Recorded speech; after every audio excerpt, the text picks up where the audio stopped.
for Mr. Bishop, somewhat more local note.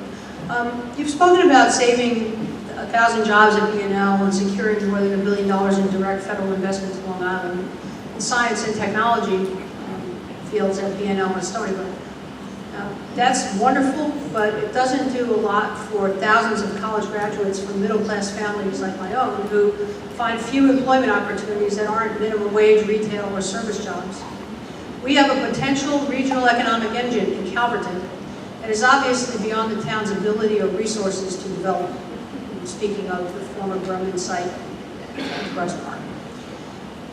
If for no other reason than lack of funds for infrastructure, such as sewer, roads, drainage, etc. What role can and should the federal government have to help develop the Calverton Enterprise Park as a high-tech industrial park where young adults can be gainfully employed at livable wages? Let me start with the wastewater infrastructure, because this is an issue that I've worked on a lot. And it's a serious problem for Long Island in terms of economic development. Communities all over Long Island are thwarted in their desire to grow economically because they don't have any way of dealing with the waste that such growth would create. One of the things that I've been working on is something called the State Revolving Fund. That's how we now fund sewage treatment projects and wastewater infrastructure projects in the country. We used to spend 68 cents on the dollar, federal government. That went away in the Reagan administration. We now have the State Revolving Fund. I've been one of the leaders in the effort to get that fund reauthorized. In fact, the bill that I referred to earlier that I helped write this past year does in fact reauthorize that fund. It increases the authorization of monies that can be spent from that. And it also creates a new financing mechanism, something that I pushed very hard for, called WIFIA, which is the ability of municipalities to deal directly with the Treasury and borrow money from the Treasury at very favorable rates so that they can put in place the kinds of infrastructure that we need. We have a $300 billion wastewater infrastructure backlog in this country that we're simply not addressing. And if we do address it, it's a win for everybody. It's a win for the environment, it's a win for economic development, and it's a win for the jobs we would create by the people who are building the infrastructure that we need. So that's a big piece of it, and one of the reasons I've been working so hard on it is because it's so crucial to Long Island, and we've made some real progress, and these funds, both the state revolving funds and the WIFIA funds, are going to soon become available to municipalities so that they can borrow.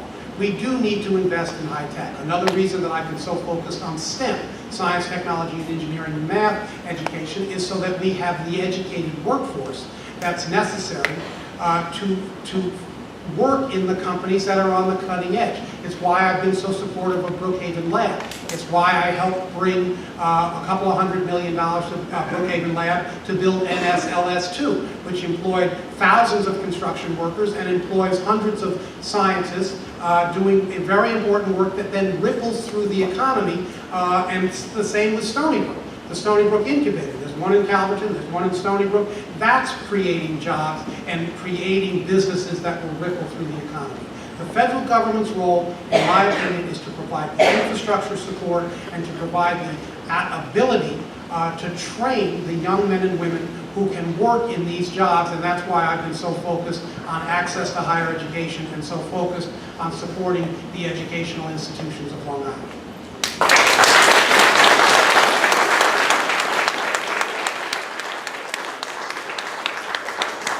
So the question was with regards to EPCAL. So Sean Walter, who's the Riverhead Town Supervisor, who I see him here in the back, we have had the opportunity to work together over the course of the years. He has his map for the property and a vision, working with folks at a local level, trying to hear feedback from local town residents to try to implement the right vision to improve that property. When I was up in Albany working with Senator Ken LaValle, the state senator here in the area, we were able to secure millions of dollars to help Riverhead Town in order to be able to move forward with their vision for EPCAL. The federal government historically has an integral role with regards to EPCAL. There are certain burdens that are placed on Riverhead Town right now because of the federal government. So I think just it is a natural fit that if one of the problems we all complain about unfunded mandates, rules that come from higher levels of government. If the federal government wants to have their finger in so much with regards to development of EPCAL, they should not just make it more challenging, they should help them with the development. There is an opportunity to create more jobs. You need to improve the infrastructure around EPCAL. I don't think that a ski slope is the right answer. We're going back a few years. People have been creative in the past. But I think that the town supervisor he has a vision that I'd like to help work with him and the town board and the town residents to develop. With regards to the struggles of people who are trying to start their own family here, they can't. It's just the high cost of living. Any opportunity you can find to reduce energy costs, healthcare costs, taxes, the ability to purchase your first home. We need to not only create, it's not just public sector jobs, the incumbents talk a lot about public sector jobs. We need to create good paying private sector jobs. That's the key, and we're losing too many of them.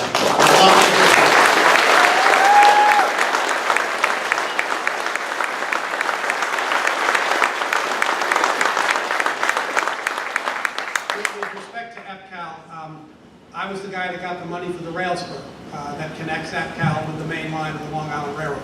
A big help to many of the companies in EPCAL, because they can now get their products to market quicker, more efficiently, and in a fashion that saves fuel. I worked with the previous town board on that and with the current town board on that. I think Sean will also tell you that I stand ready and have to assist the town of Riverhead in any way that they ask. I was able to get the money for the new street sidewalks and street lighting in downtown Riverhead. That was something that I was able to get in a transportation bill a few years ago. And I stand ready if there are issues at EPCAL, which the federal government is in the way. I would encourage Sean to bring those to my attention, and I will do the best I can to move them out of it. Thank you.